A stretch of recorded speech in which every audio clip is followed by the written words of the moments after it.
Okay, we'll make a start. So I'm going to give a short talk, and then we're going to meditate. We'll do the Metta Bhavana, and then we will break out into breakout rooms for 20 minutes, and then we will have a tea break, and then we'll come back. And the second half of the evening will consist in another short meditation, maybe two, and questions and answers, chance to ask questions and answers. Okay, so we've been looking at the metta practice this week. Those of you who've been joining in to the morning sessions led by the ever resourceful team at the LBC. And they've been taking us through the metta practice. So I just wanted to look a little bit more at the metta practice, just some reflections I've been having on it recently, and to draw out a theme or two that I feel are important for me also just to reflect on and absorb more deeply. So Jnanadhara told us last week about the Four Noble Truths, and the fourth truth is usually expressed in terms of the Noble Eightfold Path. For some of you, this will be very familiar. For some of you, it may be completely new. The Noble Eightfold Path is a path that, if followed, leads to liberation, according to the Buddhist tradition. And it's divided into two sections. There's the path of vision and then the path of transformation. And the path of vision is the first stage, and the 7 succeeding stages are the path of transformation. Now, the second stage, which is the first stage of the path of transformation, is what's called Samyak Samkhalpa. This is a Pali term. And Samyak is sometimes translated as perfect. And Samkhalpa is, they don't have a direct translation for it. It's usually Sangharakshita, founder of Triratna, my teacher, translates it as emotion. But when he does that in the book he has written on the Noble Eightfold Path, he says this emotion isn't right either. It's not. It's lacking. Samkalpa also includes resolve. So emotion doesn't do the phrase justice, and what Samkalpa is more like, it's the harmonization of the emotional and volitional aspects of our being. So the harmonization of the emotional and volitional aspects of our being. So resolve is, in this stage, in this sense, as important as emotion. So I'd like to look at this issue of resolve in relation to metta. When we start practicing the Metta Bhavana, we tend to think it's all about emotions, as we're told metta can be love or compassion or warmth or friendliness or the wish for someone else's welfare. And it is all these things. But we have very particular notions about what love is, for example. So we bring all of these prior ideas, prior notions into the practice. Our sense of what love is can obviously include many things, and some of these will overlap with what metta is as the Buddha taught it. But metta isn't many things that we might think it is. So it isn't our Hollywood refracted understanding of love. It's not mushy and sentimental. Nor is it the tyranny of positivity, that regardless of setbacks or circumstances or inner difficulties, you always have to think positively. Always. You can conquer anything, you can be victorious, you just need to stay positive. So this isn't metta. It's not about our likes or dislikes. So in one way, it's not really important what our likes and dislikes are. In another way, of course, our likes and dislikes are important, but in terms of the practice and the deepening of our experience of metta, they're not really that important. And metta isn't necessarily even a feeling. It's not necessarily even a feeling. Okay. Often when we begin practicing, our vision, our hope, our expectation is to experience in greater amounts, in heavier quantities, the feelings we get when we're with the people we're drawn to and find attractive in whatever way, or when we do the things we feel we're really good at and enjoy. So we think that the feelings these experience engender in us, the feelings of being with what we like, what we're really into, what easily stimulates us and excites us, our likes, basically, is the beginning of metta. And that the metta bhavana is then the practice of pumping these feelings up or inflating them like a big balloon so that we can then sail across cities and countryside full of joy and ecstasy to the sound of music. Feelings like these are not foreign to metta, of course, and we do need joy and stimulation and to be around people we find easy. We need nurturing relationships and expectations. But this is not what metta is per se. Metta is more than this. In the second stage of the Noble Eightfold Path, Samyak Samkhalpa means emotion and resolve harmonized. So resolve is as much as emotion. So resolve has as much of a fundamental place at the heart of what metta is as emotion has. And because of this, we can be practicing metta in meditation and outside in our daily lives without feeling particularly happy or loving or open-hearted. At its most basic, metta is the wish for the welfare of ourselves and others. This wish can become a force, a resolve that drives what we do with our lives, if that activity is ethical, other regarding, working to make the world a better place. And some days, if we're lucky enough to have ethical work like this, when we do this work, we feel content and happy and fulfilled. But on other days, we won't be. It's just how life is, of course. But we do the work regardless. And this is the resolve aspect of metta and of the second stage of the Noble Eightfold Path. We're driven by an aspiration, a noble aspiration. And this is something other than feeling full of love and joy and compassion. So this is really important. It's important we recognize that we can be practicing metta in meditation or applying it in our daily lives without feeling full of joy or love or compassion. And that's okay. It's still metta in action.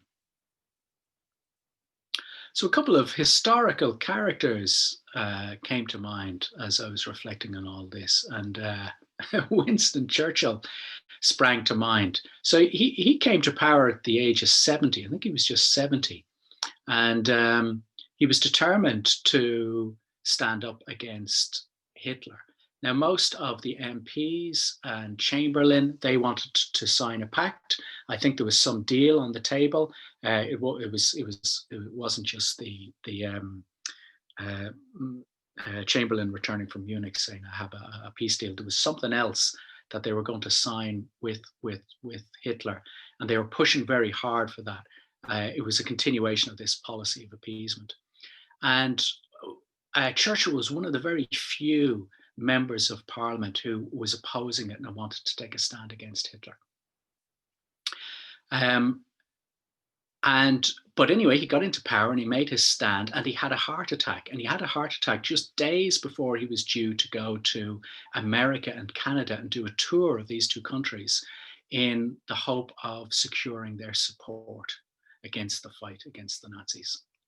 And his doctors, of course, told him, don't go, but he did go because he felt it was so essential. And there's a video, there's a film of him addressing, I think, the Houses of Parliament, both Houses of Parliament in Toronto or where the capital of Canada was, where the House of Parliament.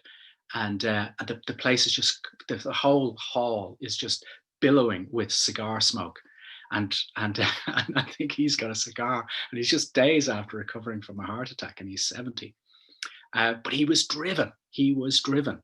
And what would have happened to Europe if he hadn't made that stand, if he hadn't gone on that trip?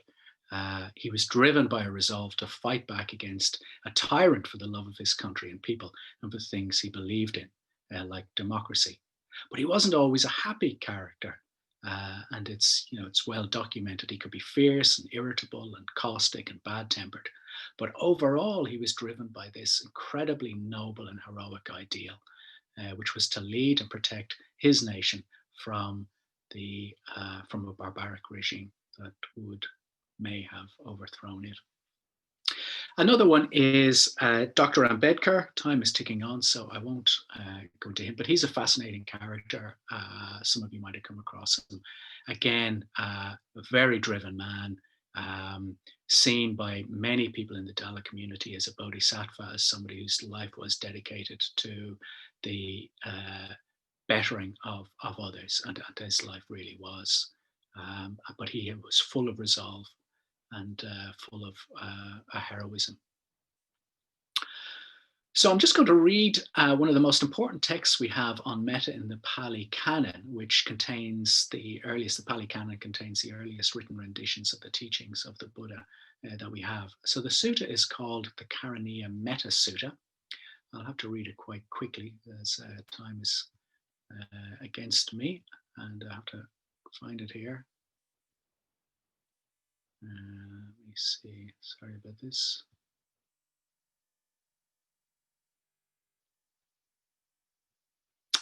So this is what should be done by one who is skilled in goodness and who knows the path of peace. Let them be able and upright, straightforward and gentle in speech, humble and not conceited, contented and easily satisfied, unburdened with duties and frugal in their ways, peaceful and calm and wise and skillful, not proud or demanding in nature. Let them not do the slightest thing that the wise would later reprove, wishing in gladness and in safety, may all beings be at ease.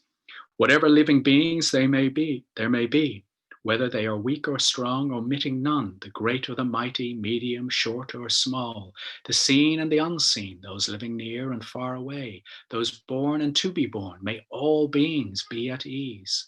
Let none deceive another or despise any being in any state. Let none through anger or ill will wish harm upon another.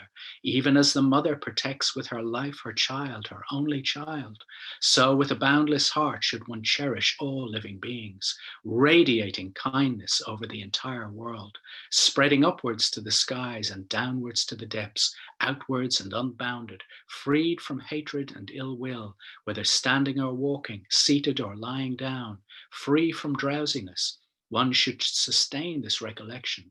This is said to be the sublime abiding. By not holding to fixed views, the pure-hearted one, having clarity of vision, being freed from all sense desires, is not born again into this world. So it's very short, but very, very famous. And it's a very big vision. In a way, you could say it's very heroic.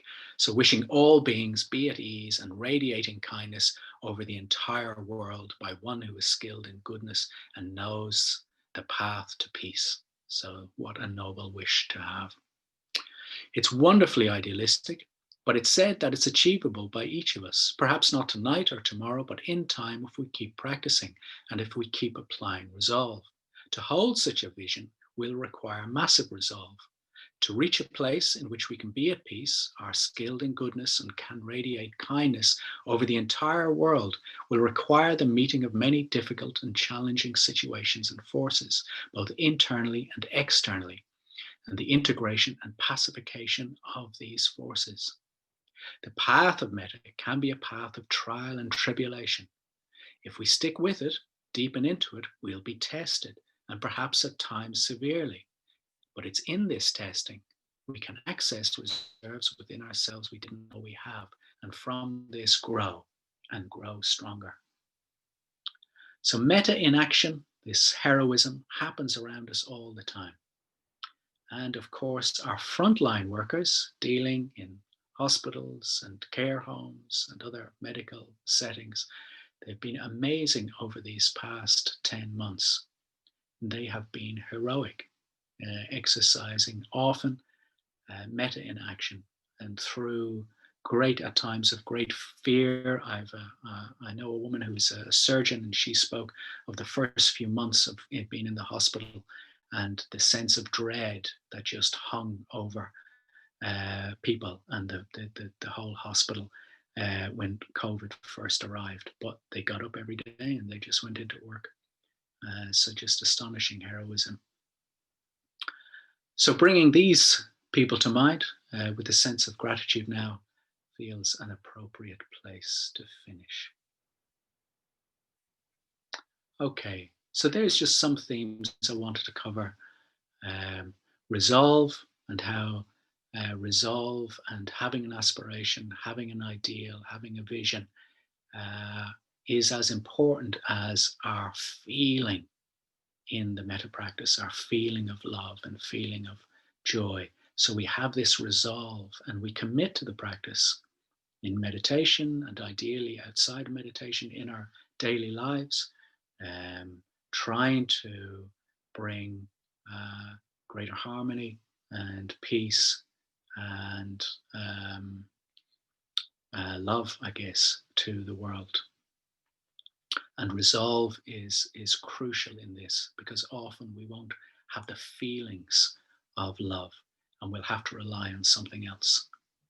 And that something else will be our resolve and the recollection of those others who have come before us and who are around us and are practicing and living the life that we admire and aspire to.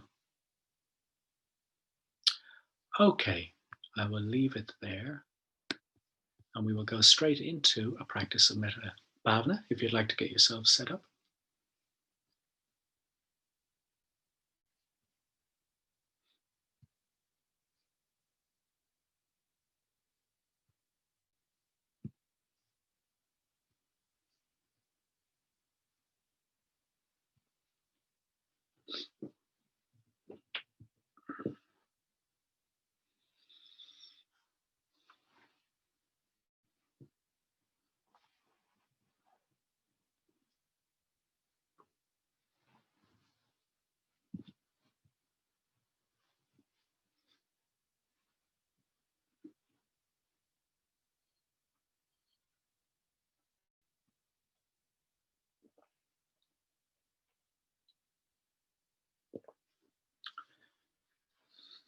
So taking a moment just to allow your awareness to drop into your body, into your physical experience as a whole.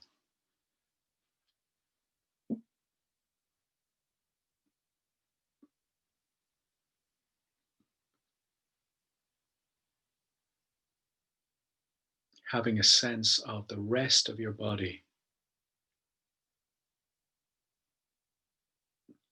withdrawing from looking at the screen,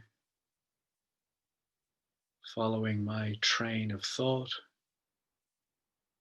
dropping into your immediate physical experience, the shape of your body, sensation of your legs, your feet, your calves, your backside against the cushion, the floor, the chair, whatever it is you're sitting on.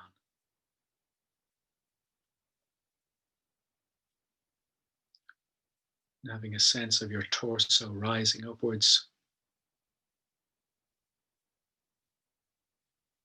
and letting the soft parts of the body be soft or as soft as they can be.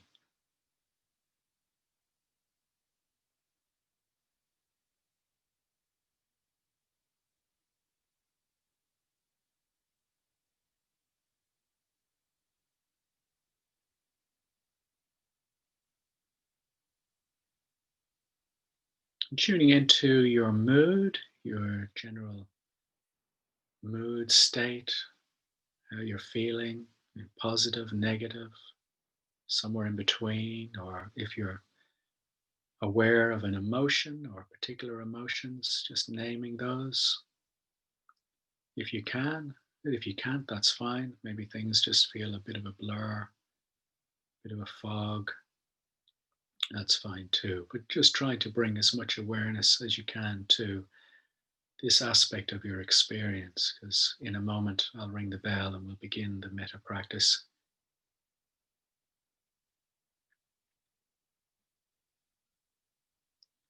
I'll lead us a little bit through it, but mostly I'll let you get on with the practice. I'll ring bell to mark the end of each stage, and then 3 bells at the end.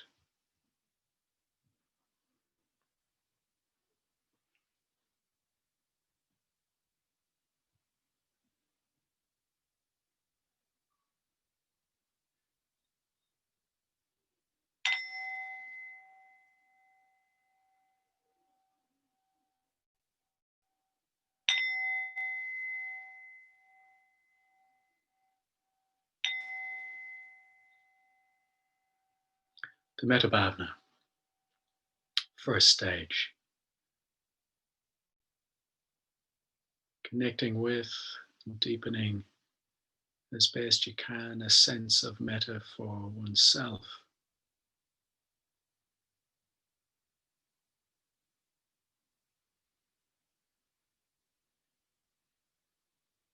Perhaps you might like to bring to mind an aspiration, an ideal that you have in your own life.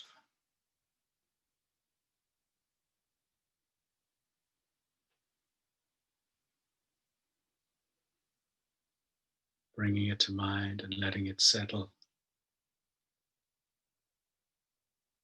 down into your heart. And wishing yourself well with this, having a sense to the degree you can of resolve to allow this ideal to flourish, to follow it in your life.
Second stage, metaphor, a friend.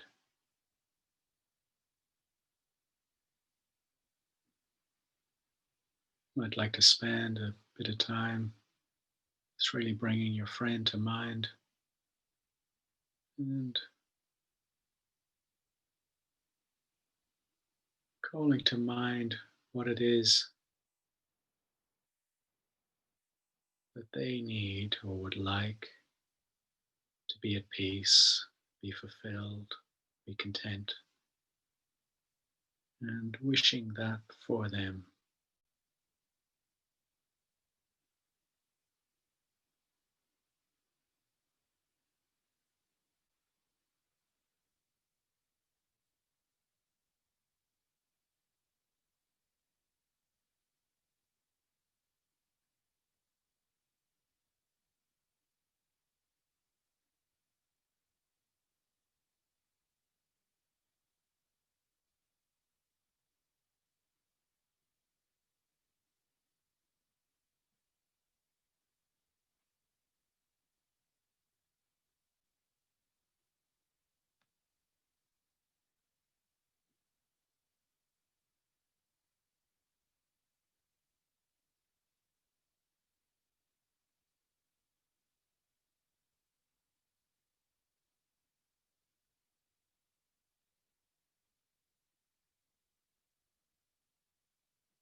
Third stage, metta for a neutral person. So this stage in particular is when our resolve is important, because the person is neutral. By virtue of that, we don't have a particularly strong feeling towards them. But bringing them to mind,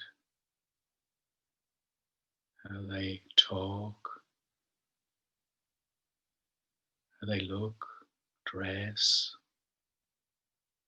laugh, perhaps, all the little things that give them a sense of personality and uniqueness. Bringing these things to mind with the intention of wishing them well is metta, metta in action. We have that resolve to greet them, bring them to mind with openness and curiosity and well-wishing.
Fourth stage, bringing to mind someone we find difficult. And again, in this stage, resolve is important, because when we bring them to mind, the feelings that they will engender will be irritability or anger, disappointment.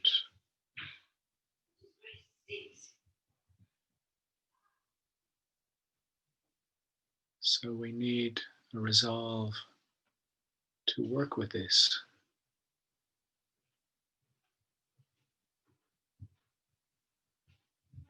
And often in this stage, we just need to work with not getting carried away by our feelings of aversion or reactivity to the person, just trying to hold them as best we can and trying to have a sense of the person in their uniqueness, in their individuality.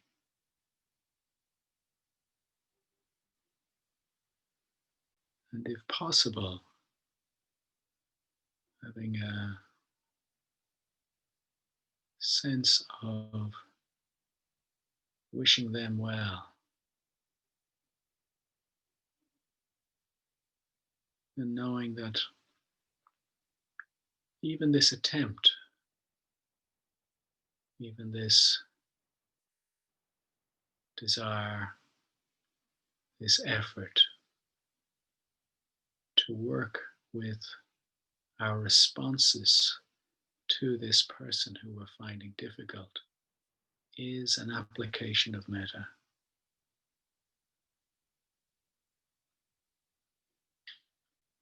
And all we can do is the best we can for these next few minutes.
The fifth stage, bring to mind the other people from the other stages, ourselves, our friend, neutral person, person we're finding difficult. Just having a sense of them again, and our connection or our aspiration and resolve to connect to metta for them. And then bringing more people into the stream or sphere of whatever metta we may feel. And again, we don't have to feel metta to be practicing. We can just have a resolve that even though we may not feel it, we would like people in our lives to be well and at ease, content and fulfilled. That's just a healthy human feeling or aspiration. We don't have to feel love or joy. If they're there, fantastic. But the practice doesn't depend on them being there. It's about the resolve and the aspiration and the well-wishing. And broadening out to include more people in your sphere of awareness and aspiration, and metta, wishing them well. All beings across the world.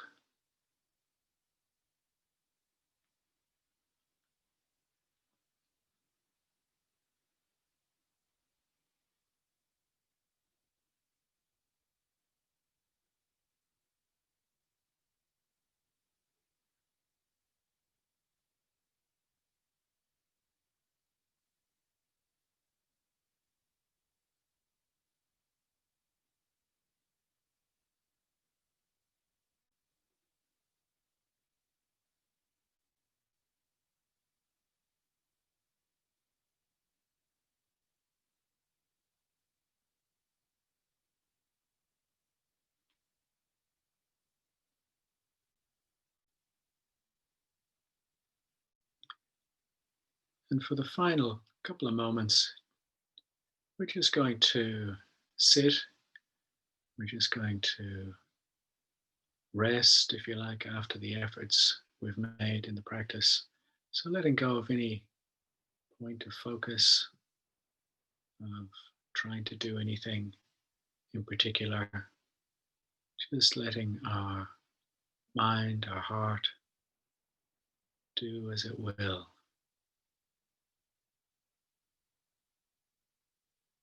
Just sitting.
Okay, so we're going to break into our breakout rooms now in a moment.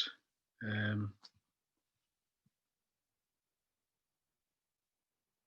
little over time, but not too much. I think we'll just stick with the 20 minutes, you think, Jnanadhara? Yeah. Yeah. And there's a couple of questions I thought you could take into the groups. So one is just a chance to share how have you been getting on with the meditations, the led meditations by the LBC? How is your Metta Bhavana going this week? If you've anything about that you'd like to share, any questions, any insights, anything at all. And also, if you have time, I thought you could share an act of kindness, maybe even an act of heroism, but certainly an act of kindness that you might have been witness to or heard about recently. Okay. Okay, shall we make a start? Jnanadhara? Yeah, it's 20 past, sure. So welcome back, everybody. So what we're going to do, we'll finish at 9, so we've got some time, to just to address any questions that have arisen, and also we'll do a little bit more meditation. So we'll see what comes up, and the meditation will be based on what comes up. So we've got a question from Valerie. Says, I'm struggling with the challenge even though I had a lovely experience of a shot of energy flowing out of my heart at the end of a meditation and rippling out to all beings. My struggle is that I can't stay present. I don't know if I'm falling asleep or operating from a subconscious level. It's like I'm here, but I zone in and out of consciousness. So I suppose the first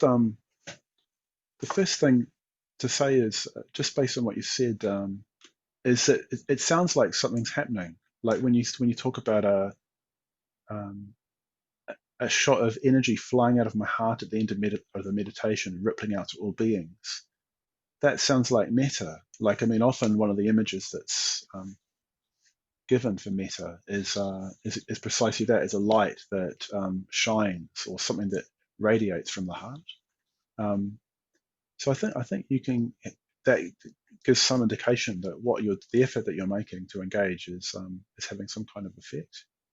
And I think my experience, and probably a lot of people's experience of meditation, is that you kind of come in and out of it. It's almost a sense of sometimes if like you come to, you think, oh, that's right, what am I doing? I'm meditating.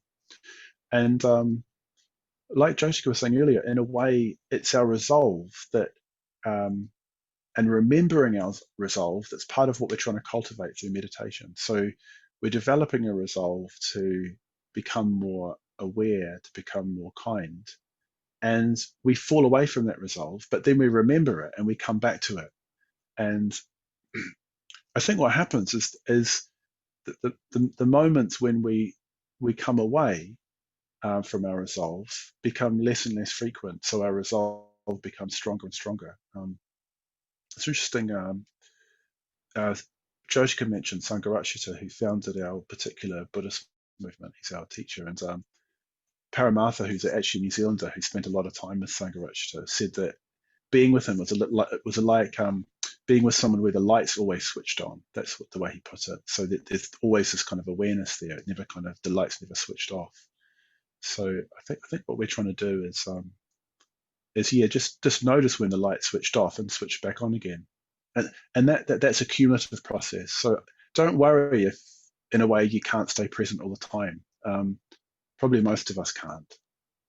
But when you do become present, when you become aware that you've drifted off, as it were, I mean, it's really important to recognize that as doing precisely what you're trying to do. It's not like, oh no, I've just been getting it wrong for the last 30 seconds. It's more like, oh, I'm back. Great. I've just become aware. I've just developed the momentum of awareness and kindness. So I can't. I'm trying to find you, Valerie. But I can't see you. Oh, there you are. You're behind my chat box. Does that kind of ring true, or does that answer your question? Or yeah, I don't. Yeah. Oh, that's very good. I'm getting the thumbs up. I don't know, Jyotika, did you want to add anything? Or? Yeah, it's a big area. A couple of things just come to mind. You know, I always tell people that, you know, don't be looking for a measure of the effectiveness of your practice in your practice, that you need to have a broader perspective. And if you're engaging with something, well, if you're engaging with the metta bhavana practice on a regular enough basis, that will have consequences for your life as a whole. You can't foresee what those consequences are going to be, but there will be consequences for your life, and that's more where I think the measure should be. Is this a worthwhile thing? As opposed to individual sessions on your cushion, or 2 or 3 sessions on your cushion that don't go well. It's the bigger picture, and yeah, and I think that's important. And I also think that there's all these levels we can bring into our meditative experience, and we have these experiences within the meditation, and then the next time we meditate we don't have them, and actually what we do have isn't that pleasant, and then we respond to that. We respond to that with disappointment, and that exacerbates the unpleasantness, and then we think it shouldn't be like that. It shouldn't be like that, and I'm doing something wrong. And I kind of always knew that really deep down, this isn't something I can kind of do, because I'm too much baggage, or the mind just proliferates out. And so what we're also trying to do, and again this is just from practice over time, is that you stop that commentary and you learn just to sit with uh, an unpleasant experience in meditation, or over 2 sessions or 3 sessions. I remember going through, it was a good few years ago, going through a period where I would get up and I'd have slept very well, and I would go over with my friend at the time, Sangadeva, who's quite a fearsome character. And we would meditate, just the two of us in this shrine room, for about an hour. And I would just sleep through it. And it was really, really unpleasant. And I got quite frustrated. And I said to him one day, we came back and we were making breakfast, that I was, I keep sleeping, like there's something wrong. And he said, so what? So what? You're just sleeping. It doesn't matter. That's just what's happening. You're just sleeping. And he was really unforgiving. And it was a real lesson to me. I was expecting sympathy and advice and stuff. It was a real lesson. It was really like, no, that's just what's happening in your experience. That's what is happening in your experience, and that's what you need to sit with. Yeah. But there's that level of meditation as well, I think. Yeah, we're just learning to sit with things when they're not as we want them to be, and learning to sit with things when they're unpleasant. And that is life, isn't it? Sometimes our experience will be pleasant and sometimes it won't be. The other side of that, isn't it, is like sometimes you have a really, really good meditation, and it feels really enjoyable, and you can almost spoil it by getting elated about it. Sort of the opposite can happen, and just actually, I mean, I sometimes I think it's the hardest thing with life and with meditation is just to have the experience that you're having, and not all the time. I mean, I talked about that last week a little bit in terms of this kind of craving, this really deep restlessness where we're not able to just recognize our experience for what it is, and always wanting some kind of different experience. I mean, I think the metta bhavana is really fantastic for that, because you're learning just to sit with like feelings of all kinds, so without generating those aversive or craving tendencies that tend to arise completely.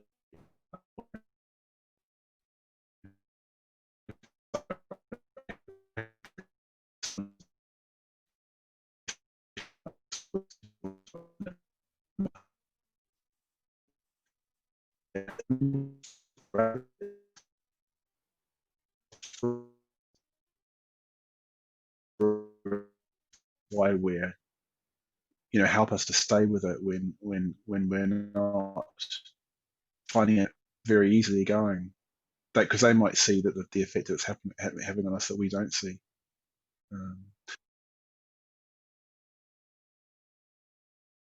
Struggle, some sessions, but hugely distracted. Any advice on how to keep resolve when you've had a series of not so good days? Well, one bit of advice is just to it's a bit like precisely what Jyotika was saying, is sort of seeing that the meditation is not just about what happens in the meditation. It's a much broader process of you could call it waking up or becoming more whole, of which the meditation is kind of like the cutting edge, but it continues over your whole life. I often notice, I mean, one thing I like to reflect on is that one thing I've noticed is that even if I meditate and it's really, really distracted or really, really annoyed or really, really sleepy, I'm always better off having done it than if I just skip it. Always. And I find that a helpful reflection, that even just, particularly if you're very anxious, which I know a lot of people are at the moment, just giving your mind some space to absorb all the things that are happening will be of benefit, I think. Yeah.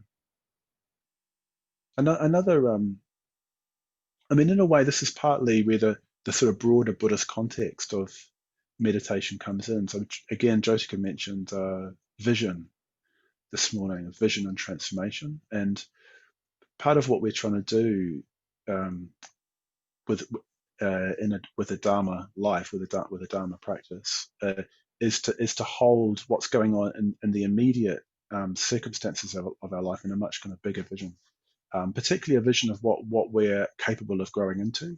So that's what, I've got this image of the Buddha behind me, and in a way, for me, that's what that represents. Is okay, right now, this is what my experience is. This is what's manifesting, but this is part of a much broader process of growth that will and is kind of unfolding. It's a slow and deep process, but I do have confidence that it's unfolding. And actually, often it's when I communicate with other people that I feel that as more keenly than when I'm just in the privacy of my own mind, as it were.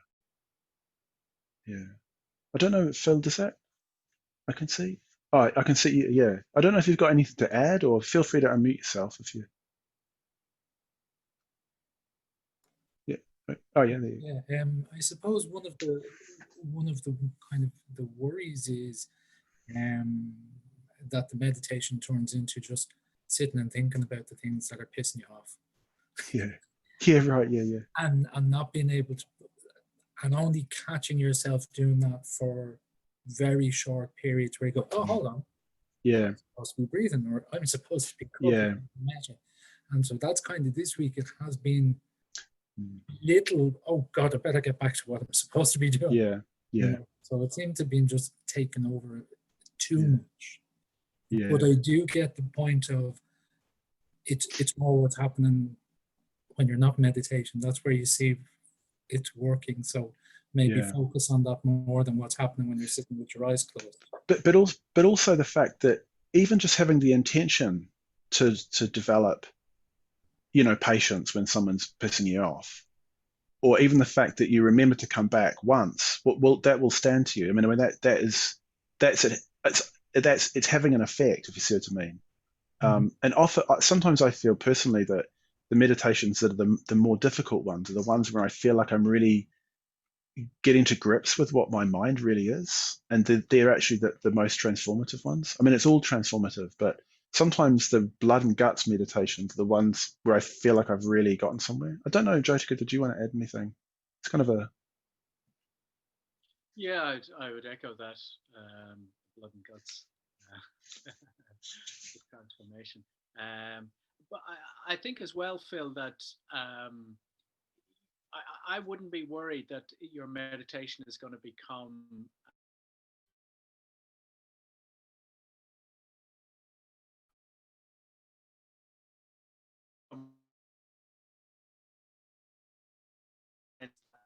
this, and that will then give you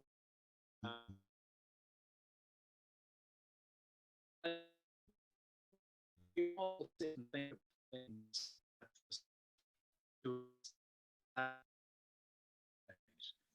We are just working. This is the stuff of what it is to be human. But what we're trying to do is work creatively with that. And you're already getting creative because you've got an awareness around it. And the chances of you just sitting and stewing on pissed offness, I think, isn't really that great. Jyotika, is your microphone blocked because you've gone very quiet? I'm not sure if it's. Don't think it is. That's a bit better. Maybe you just need to lean in a bit more. Sorry, it's just gone very, very quiet to hear you.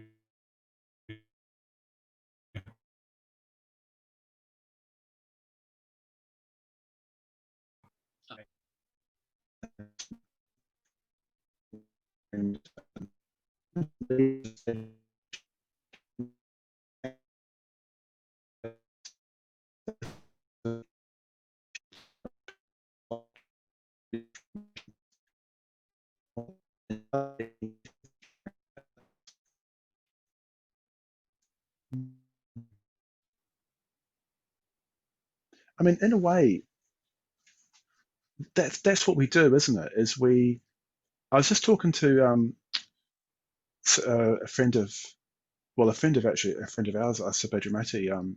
She's not just a friend of mine; she's a friend of Jyotika's and Vajrashuri's as well. And we're just exploring this thing together of how we could create a scenario in our mind that feels like reality, and then we live according to that. So I was just explaining how I was on a retreat, our DBC winter retreat, and something that was bothering me was that I thought I'd had a bit of a difficult time with a friend the previous year, last year, and it was really bothering me at the time. And then we talked about it and we sorted it out. And then it seemed like we were going into a similar kind of territory just before Christmas. And during the course of the retreat, I kind of talked myself into this scenario where she was really annoyed with me. Now, what was really interesting was that I talked to her after the retreat and she wasn't at all annoyed with me.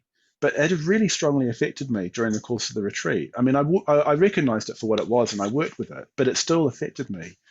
And it was fascinating to recognize that I'd created something that didn't have any basis in reality. It was based on previous experience, but actually I decided that something was happening that actually wasn't happening. And that's, again, it's what Jyotika was saying a minute ago, that what's really, really hard is just to keep coming back to what's immediately happening and let go of all those projections or constructions of what we think is going to happen.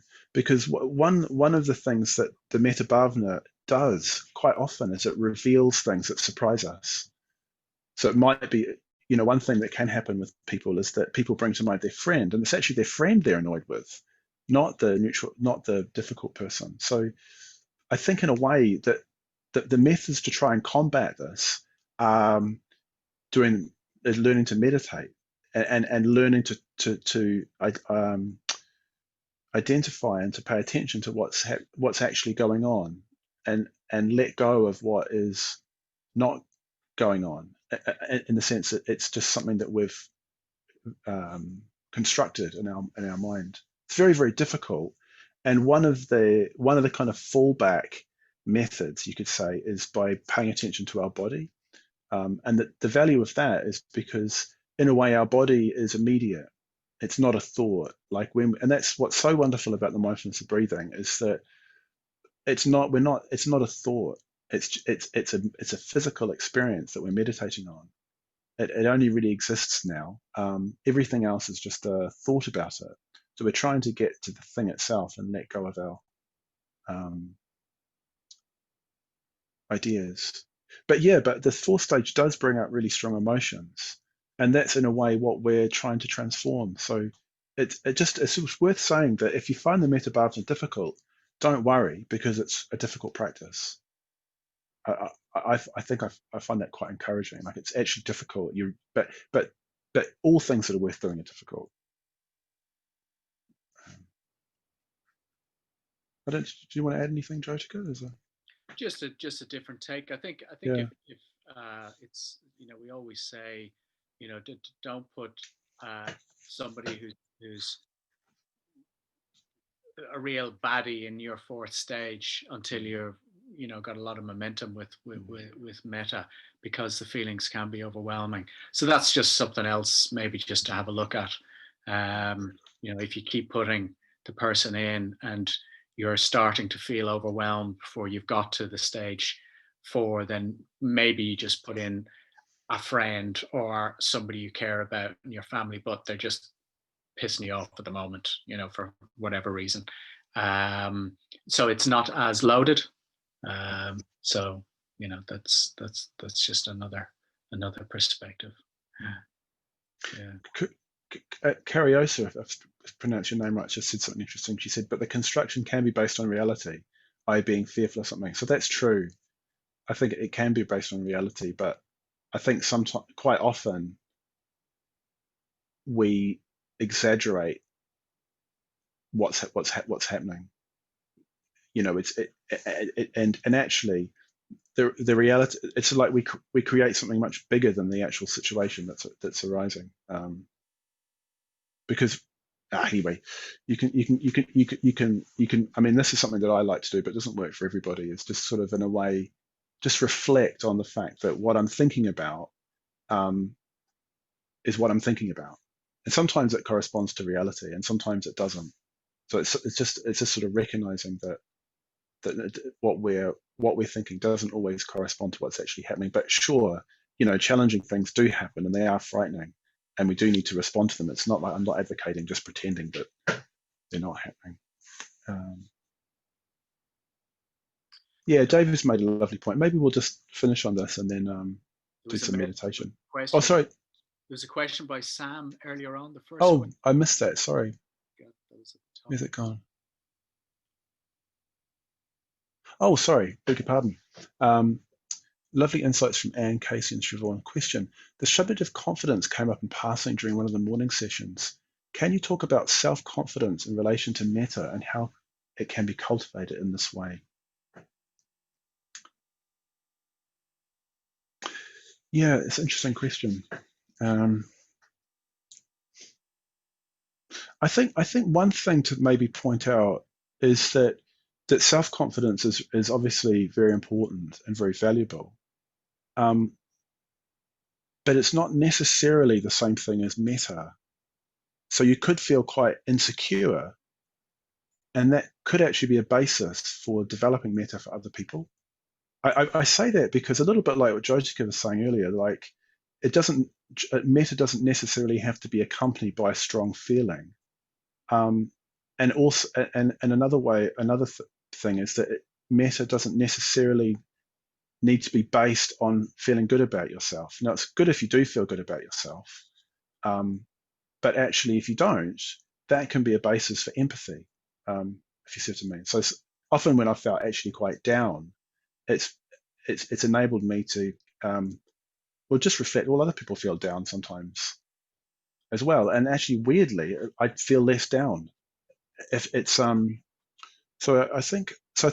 But having said that, I do think if you develop metta, you will develop confidence, because what metta does is it gives you the kind of emotional strength and resources to respond to what life throws at you by way of difficult circumstances or even extremely favorable circumstances. You just respond with kindness and with intelligence and with equanimity. So that will give you confidence.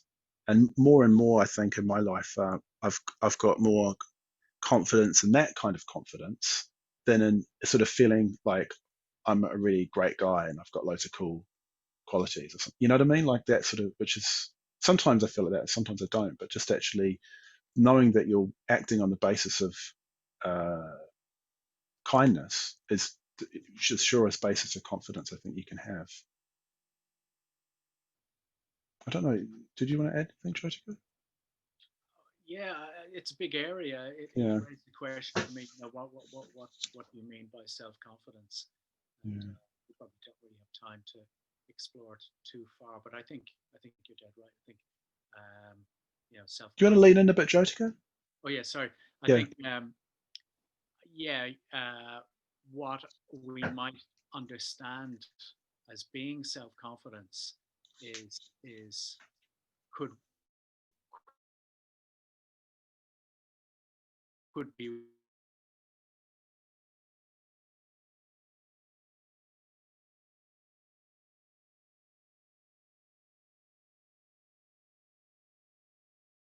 I'm trying to work in the industry and being in front of the cameras. It's all about confidence. There's a particular type of confidence.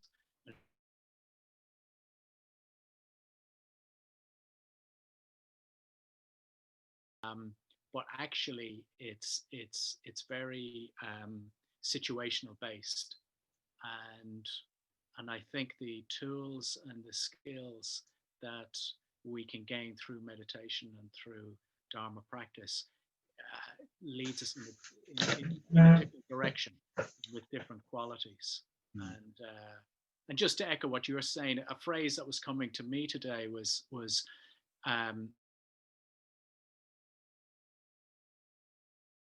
learning this, and maybe this is an act of kindness along those lines. But life is always throwing up hard experiences, either externally or internally. Something happens, and it just feels really hard. You get hit by a bus and it feels really hard.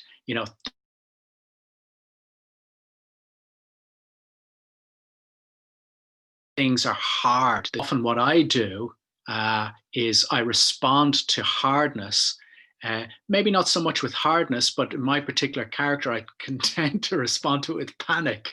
It's like, So I respond with tightness, which is a kind of a hardness. And it's not very effective. It's really, really not very effective because you've got these two hard things kind of rubbing up against each other, and it's got all of this friction and just unsettledness, disquiet. Whereas with meditation and Dharma practice, one of the things I feel is that there's a softening into whatever life throws up. We're learning to soften into it, and there's an element of surrendering to it, to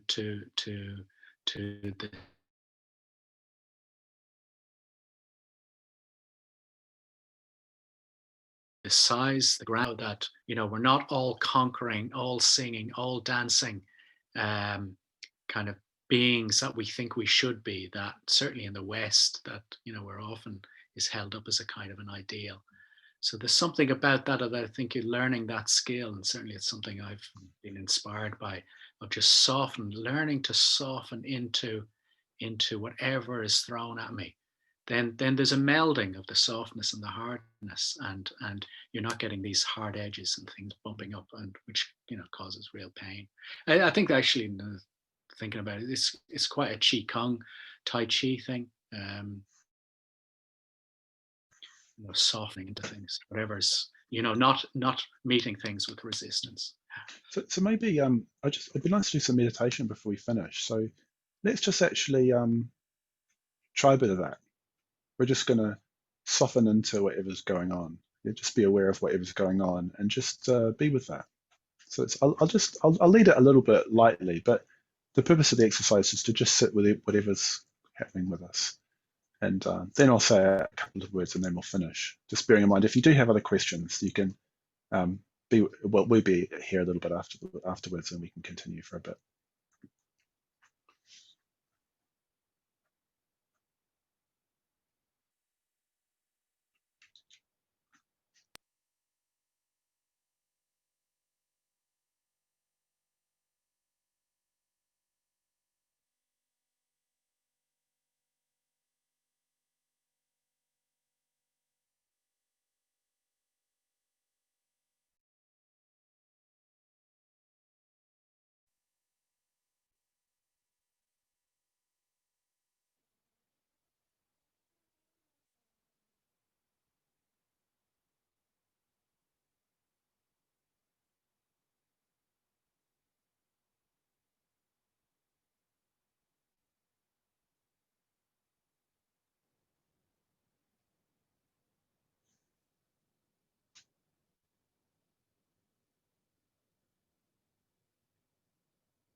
So awareness is a natural phenomena. It's a natural quality. And we've already been developing it tonight. So you can trust that it's there. Trust that awareness is there. And just by letting go, allowing it to develop and to gather.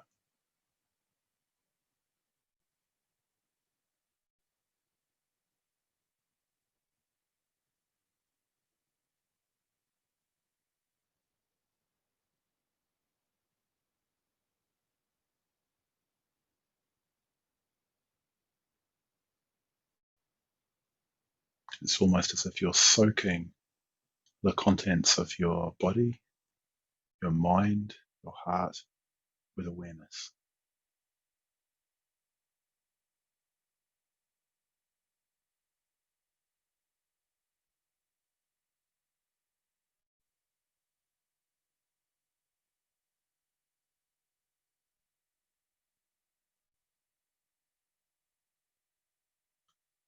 Particularly allowing that awareness to soak into any areas of hardness or tension or gripping.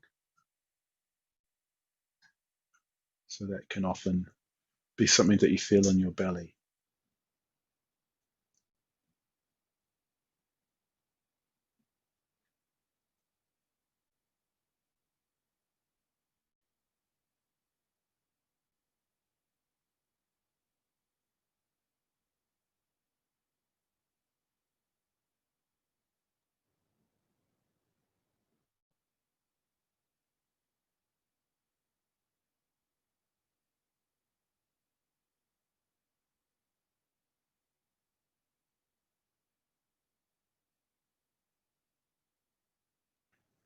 So you could just have a sense of your breathing, particularly the exhalation, softening the belly.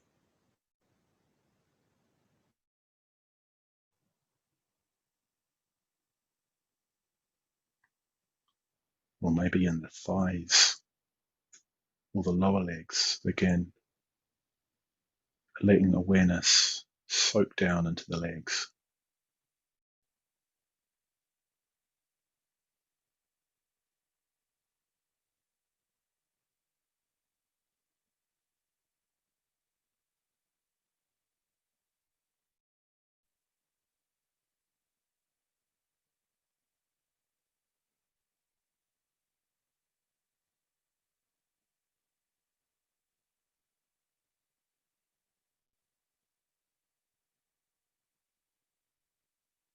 And if there isn't any tension, if there's a sense of ease and well-being,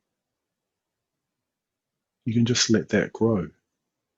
So by giving attention to it, that well-being, it will tend to gather momentum and grow.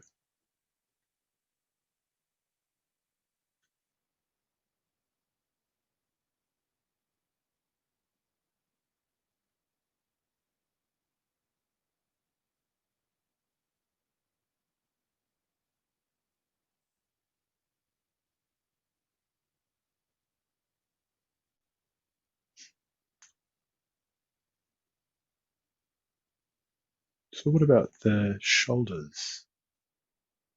How do the shoulders feel?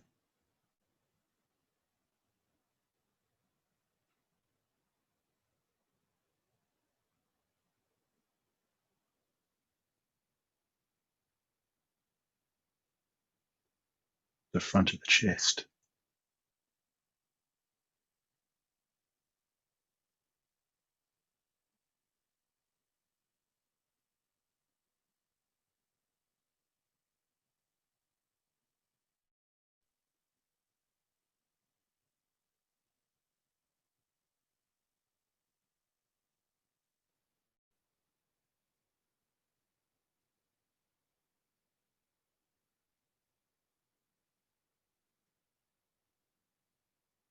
Letting that warm, kindly awareness soak into your face, particularly the forehead, the eyes, and the jaw.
I'm going to stop talking now, and we can just sit together for a couple of minutes, just being with what's going on.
Okay, so I just wanted to, just before we finish, just mention a couple of things. Firstly, Jyotika was talking about the Noble Eightfold Path earlier, and this idea of vision and transformation, that we have a vision of what we can become, of what our life really means, and then we can transform ourselves in accordance with that vision. And I just want to let you know that I'm going to be doing a course, an 8-week course, looking at the 8 limbs of the Noble Eightfold Path, the 8 aspects of the Noble Eightfold Path, starting immediately after this 21-day meditation challenge finishes. So that's starting on Tuesday, the 2nd of February. So it'll be an opportunity to learn more about what the Buddha teaches about, human life and the possibilities that lie within it. And I also just want to remind you that we're doing everything for dana, which means we're doing everything on a generosity basis at the Buddhist Centre, including this challenge. So if you like what we're doing at the Dublin Buddhist Centre and at the in Triratna generally, then you can help us to keep doing that by financially supporting what we're doing. And one really good way of doing that, I'll just put this in your mind, is by giving a monthly standing order. So that's a really, really great way, because it means that we can have some confidence. There's that word, confidence, moving into an uncertain future. So I just wanted to drop that in your mind as well, just about the possibility of giving a standing order if you want to. So yeah, so we'll leave it there for this evening. But feel free to stay on if you want. If you've got further questions or things you want to talk about, we'll be here for another 10 or 15 minutes. So yeah, we'll see you at a 21-day meditation challenge event in your home in ours. Cool. Okay, see you later, everybody. Like I say, do hang around if you want, but we'll leave it there for the moment.